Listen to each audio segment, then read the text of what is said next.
Tomorrow, Watch the Throne will be going down in San Jose, California, and will feature 16 of Smash Ultimate's finest to throw down in the most important invitational we've seen since the final Smash Summit, a tournament that felt like it was a lifetime ago in terms of where the meta and game's competitive scene was at. Today, we'll be going over all 16 players and their pools at Watch the Throne, to give an in-depth look at who realistically can win this event. Before we do, let's actually give a quick rundown of who exactly is attending this tournament in case you've been out of the loop.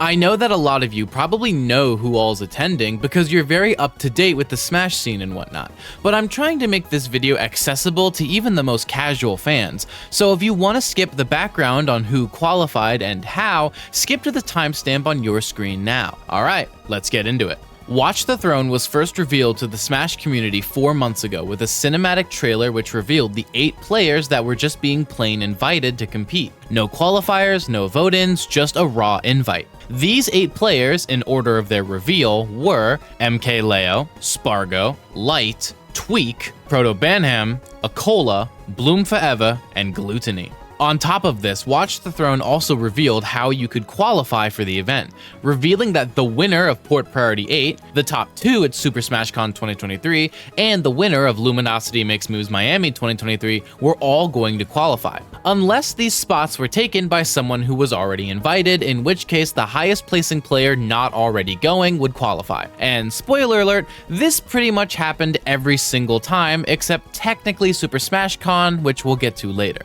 On top of this, it was announced that there'd be 3 vote-in spots as well as a last chance qualifier that had yet to be announced, but which we now know was Genesis Black. One thing I have to mention is that I'm a big fan of who was invited for this event because they basically picked 2 players from every major region in the world. I mean, think about it. 2 players from Mexico in Spargo and Leo, 2 from America in Light and Tweak, 2 from Japan in Proto and Acola, and 2 from Europe in Bloom and Gluto. It's actually a very genius and very fair way to pick players to invite for this tournament, which still left open the door for many to qualify.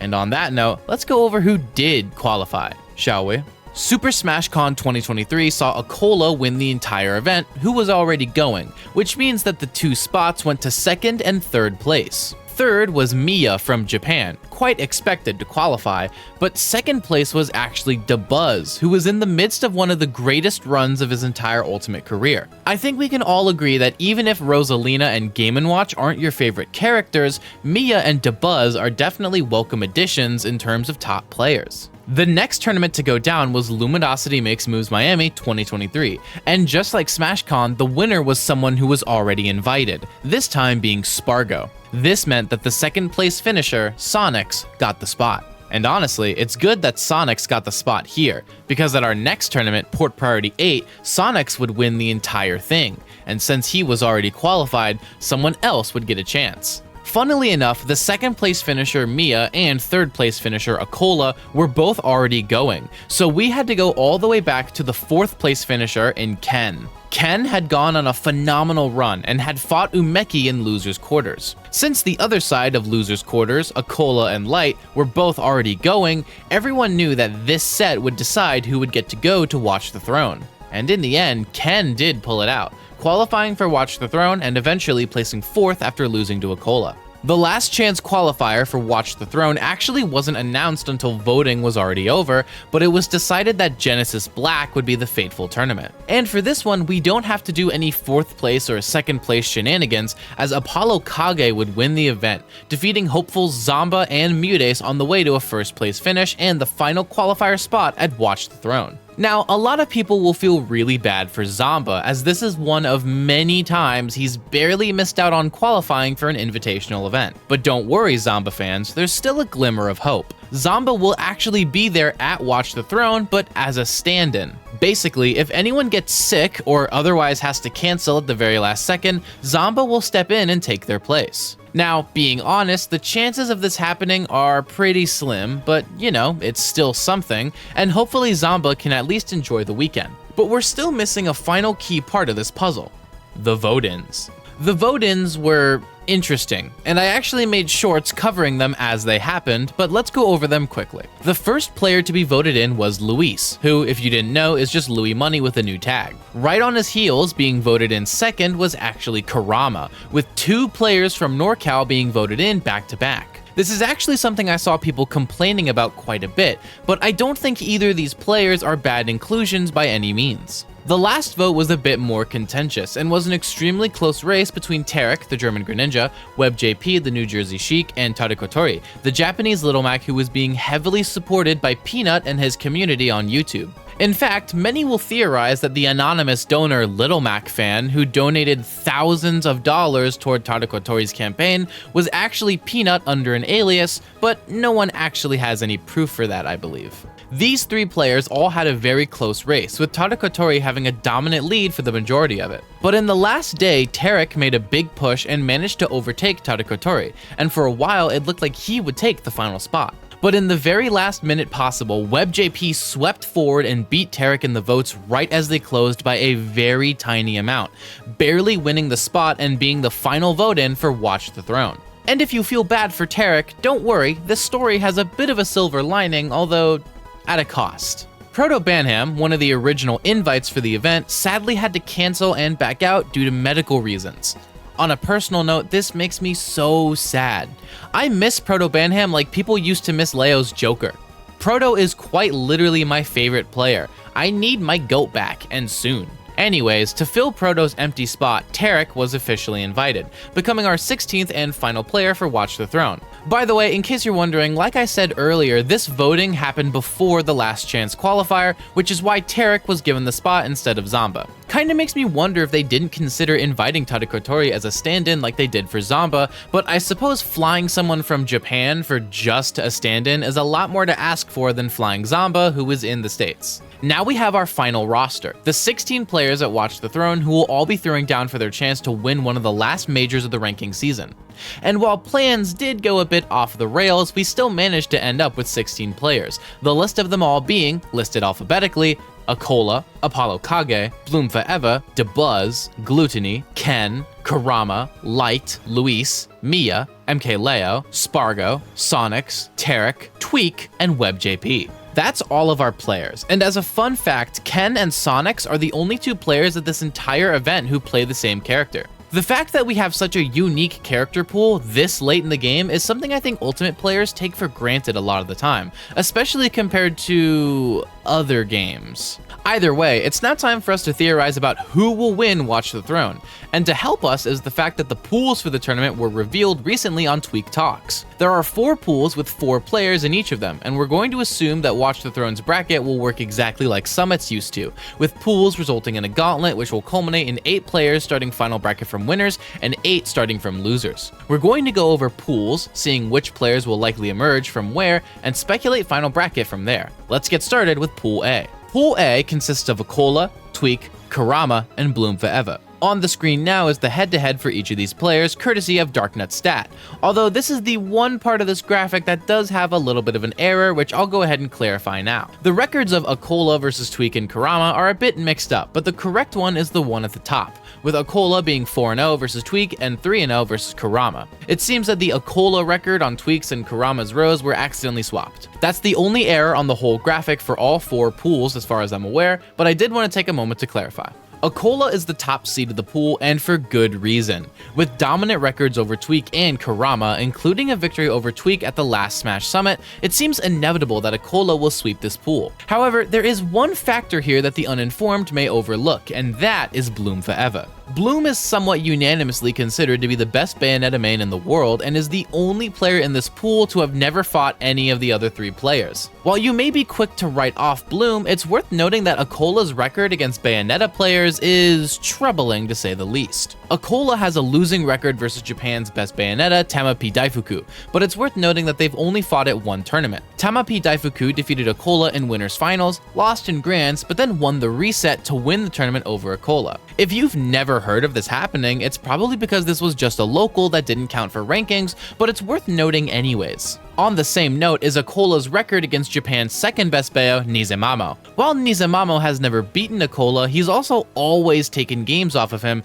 even at tournaments where Acola otherwise didn't drop any games. Take this 2-1 set from Mayasuma Top 12 for instance. This was a BO3 and was the only time that Acola was taken to a final game of a set for the entire tournament. And this game loss was only one of 3 that Acola dropped the entire time. Or take Kagaribi 10, where Acola dropped games to both Nizamamo and Lima, although that tournament was definitely less dominant than Mayasuma Top 12 was. Either way, the point I'm trying to make is that Bloom Forever could realistically upset Acola, especially given Acola's recent slump in placings, lack of appearances at Japanese majors, and his apparent Bayonetta problem. Crazy how 3rd is considered a slump, but it's Acola, a player who once seemed so dominant that he was considered undefeatable. I remember when we felt the same way about MK Leo. Time sure flies, doesn't it, dear viewers? This pool is honestly the hardest one to predict, since Bloom Forever is perhaps the biggest wildcard in the entire tournament, but my guess is that whether or not he loses to Bloom, Acola will probably make it into final bracket from winners.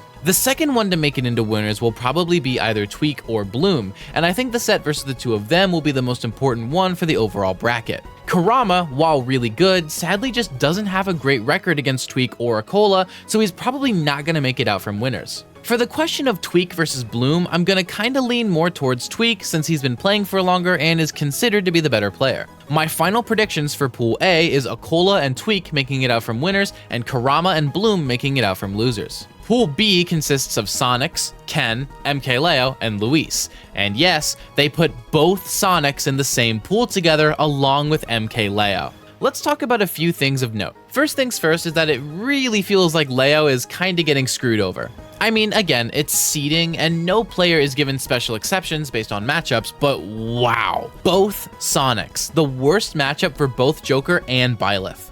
Speaking of MK Leo and Sonic, it's really funny to me how Leo is up 7-3 lifetime on Sonics, but down 0-2 lifetime on Ken. Now, it is worth noting that Leo lost to Sonics the last time they fought at Gamal 2023, but also somewhat recently was Leo's win over Sonics at Wave Dash 2023 in a set where Leo used Corrin. Now, we haven't seen the Leo Corrin in quite some time, but after the Aegis failed to win the set at Gamal, it seems like if there was any time to sharpen up and bring back the Corrin, it would be a Watch the Throne. Of course, Aegis is the better matchup, but Sonics quite literally has the best Aegis experience that anyone could ask for. Constant Game 10 Grands versus Spargo. Combine that with the fact that Sonics grinds out the Aegis matchup far more than any other in the game, and I have a slight hunch that the Corrin may be the better pick here. Or MK Leo can just say screw it and go Joker. After all, the last time Leo tried an obscure counterpick he hadn't played in a long time, he lost to Netoru at UFA. For Leo, the defining question at Watch the Throne will be how he handles the Sonic duo, and those sets may be decided on the character select screen. Of course, some of you may ask why Ken and Sonics were put in the same pool to begin with, and it's because the two of them have never fought before. Personally, I'm quite intrigued by the prospect of this Ditto, but I have a slight hunch that Ken may opt to go Sephiroth instead of going for the Ditto. But then again, Dittos do have a chance to skew the odds against the perceived better player, so who's really to say what will happen? All I'll say about this is that Ken versus Sonics is either going to be the most viewed or least viewed VOD of the entire event, and I have no idea which it'll be until it ends. The last thing I want to bring up is Luis, who, according to the graphic, is up 1-0 on sets versus Sonics. This may seem weird to you all, and indeed seemed weird to me too. That's because this graphic only counts offline sets, which makes sense but doesn't quite tell the whole story. Sonics and Luis actually have an extensive record online at coin boxes and the like, and this set record is far less favorable towards Luis. But again, this set actually does intrigue me, and I'd encourage you all to watch it, just in case Luis is able to make some magic happen. My final predictions from Pool B is Sonics and Ken making it out from winner's side, and MK Leo and Luis making it out from losers. Honestly, the biggest variable in this entire pool is MK Leo's character choice, but I don't have a lot of faith that he'd beat both Sonics and Ken, so I think he's probably not making it out from winners. Pool C consists of Miya, Gluttony, Dabuz, and WebJP, and as insane as this is, Dabuz could actually go undefeated in this pool. On paper anyways, it may be the best pools bracket that anyone has of the entire tournament. I mean, just look at the set records here. Dabuz is 3-0 over Miya, given the fact that Rosalina hard beats Game & Watch, is 6-4 over Gluttony Lifetime, and 2-0 Lifetime over WebJP, which is another matchup that some would consider favorable for Rosa, but not the worst thing in the world for WebJP. Now, one of the things to mention here is the fact that Dabuz and Gluttony actually haven't fought at all this year, their last offline meeting being at Super Smash Con 2022. But the two of them have been going back and forth offline ever since their set at Albion 4. Additionally, both Gluttony and Miya have undergone a level up of sorts. Gluttony, ever since Terra, has been a completely different player, dominating in a way we've never seen him do. And Miya was finally able to break his own limits and defeat Acola. On top of this, one of the reasons Miya hasn't beaten Dabuz is because of the matchup, right? Well, Miya doesn't just play Game & Watch. Miya actually has a pretty good Steve secondary, which he recently pulled out at Mayasuma Top 15 to take the tournament over Yoshidora after Yoshidora kept defeating his Game & Watch. So we know the Steve is good enough to defeat top players. This begs the question then, if Dabuz and Miya will get into a counterpick war. Miya counterpicks Dabuz with Steve. Dabuz counterpicks Miya with Min. Miya counterpicks Min with Game & Watch. Dabuz counterpicks Game & Watch with Rosalina, and so on and so forth. In that way, the set between Dabuz and Miya could actually be decided on the character select screen before the first game even begins. However, this is all dependent on whether or not Miya goes Game & Watch or decides to try out Steve. As weird as it may seem, Dabuz is actually the biggest wildcard in this entire pool, and despite a dominant set record over both Miya and Gluttony, his performance against both of these players will decide who comes out in winners and who comes out in losers. Other variables here include Miya's even set record with Gluttony. You could easily make the argument that Gluto beats Miya here, but me personally, I'd place my money on Miya winning the set. The last thing I want to mention is WebJP. As with all the summits of the past, the vote-ins are all in the struggle bus. Given the matchup and the fact that Web lost to Meister at LMMM, WebJP defeating Miya would be nothing short of a miracle. WebJP definitely has better chances against Gluto and Dabuz, but Gluto actually has extensive matchup experience with Sheik thanks to Mr. R,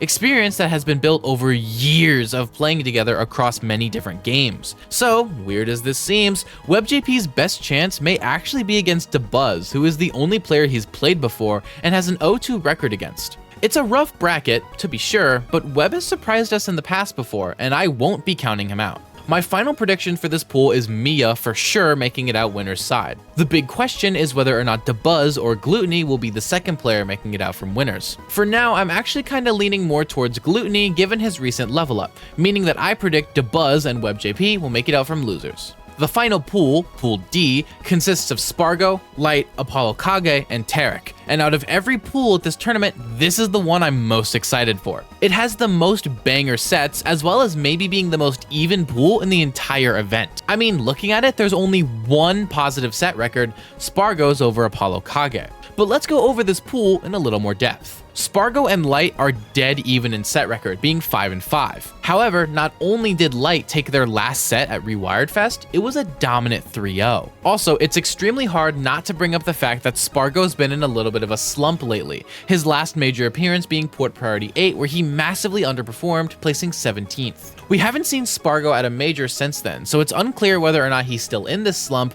or if he's been at home honing his skills and recentering himself to come back better than ever. Personally, I'm hoping it's the latter. Also worth noting is that Spargo has been talking a little bit on Twitter about how he's not going to be playing Cloud anymore and is instead going back to being an Aegis main. And there's even people who have been talking about how Spargo has been going mostly Corrin on Smash Bros. Spargo may be in the midst of his own MKLeo style character crisis, which could work out in the end for him, but which are almost always ugly for a hot minute. If Spargo commits to this character swap, and it doesn't work at Watch the Throne, things will likely get worse for Spargo before they get better. Much worse. Given the fact that Light has been doing really well lately and Spargo hasn't, there's a good chance that Spargo loses to Light. However, I don't think that Spargo would lose to AK or Tarek, especially given the set record with AK, although it's worth noting that the two haven't fought since Collision. Light is a somewhat interesting case and has an even set record versus both AK and Spargo. We've already gone over how Light could likely beat Spargo, but the other variable here is Apollo Kage.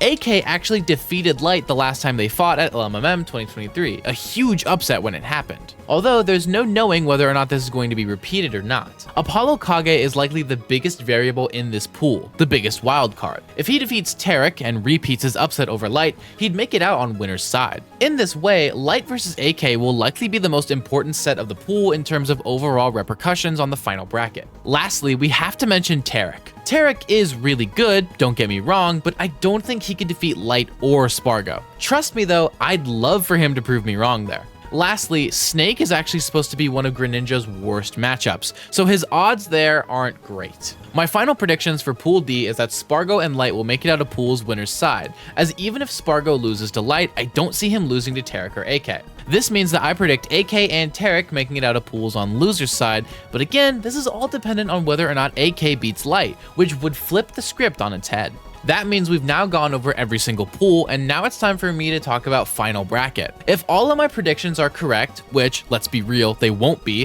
final bracket will see winner's side consist of Acola, Tweak, Sonics, Ken, Miya, Gluttony, Spargo, and Light. And loser's side will be Kurama, Bloom Forever, MK Leo, Luis, DeBuzz, WebJP, Apollo Kage, and Tarek. Now there's one thing I've neglected to mention, and that's the Gauntlet phase. Even if Pools goes exactly how I predicted, Gauntlet phase could switch up everything in main bracket. However, until the tournament starts, we will have no way to know what Gauntlet looks like or what'll happen in it. Similarly, we really have no clue what final bracket will look like in terms of who is fighting who. However, I'm gonna make a pretty safe bet and say that, at the very least, no one will be fighting someone from their pool for a round or two. That's a pretty safe bet, right? Alright, with that established, let's go over who has the potential to either flourish or flounder. Now, getting the obvious out of the way first, the favorites to win the entire event are Acola, Miya, or Sonics. Given the most recent major, Port Priority 8, saw both Sonics and Miya dismantle Acola,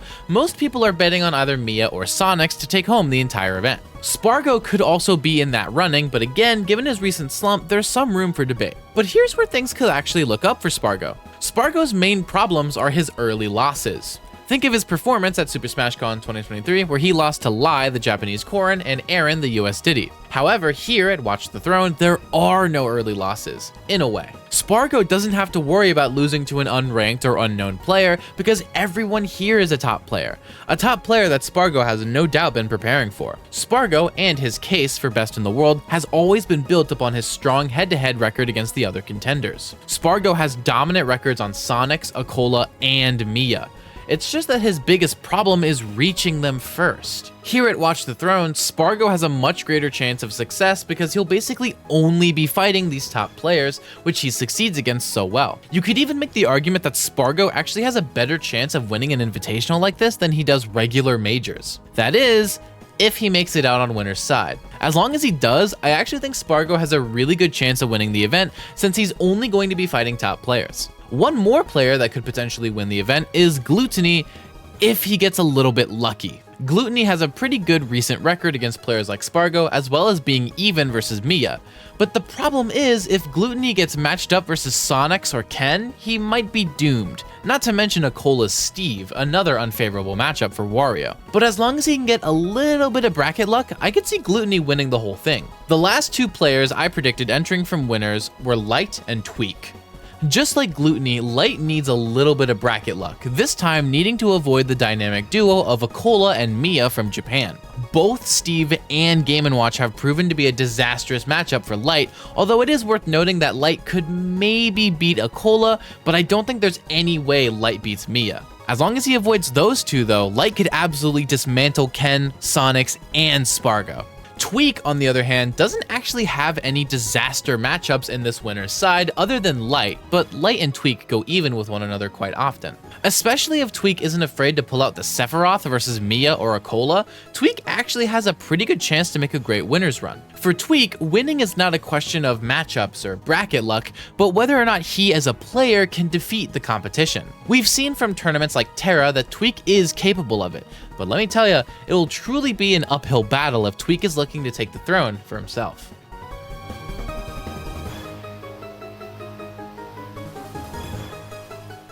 Pretty much everyone in winner's bracket actually has a decent chance to win the entire tournament, with some of their paths being easier than others, but none of them being truly impossible. Now that we've gone over the players who I predicted entering from winners, let's go over the players I predict will enter from losers and see who among them could make big runs. Now, I'm gonna get one thing out of the way first, which may get me a little bit of hate from the comments, but here goes anyways. I love vote-ins. I'm a fan of all the players who were voted in, but let's be honest here, I don't think any of them could actually win the event. Now, could one or two of them make top 8? Maybe. I think the two players with the best chances to make top 8 are actually Kurama and Tarek. I think Luis and WebJP's bracket lives depend entirely on who they're fighting, whether that be a player matchup or a character matchup. I'd love to see them do well, believe me, but vote-ins don't typically have good track records at events like this for good reason. Now, like I just said earlier, the biggest wildcard of the entire tournament is Bloom Forever.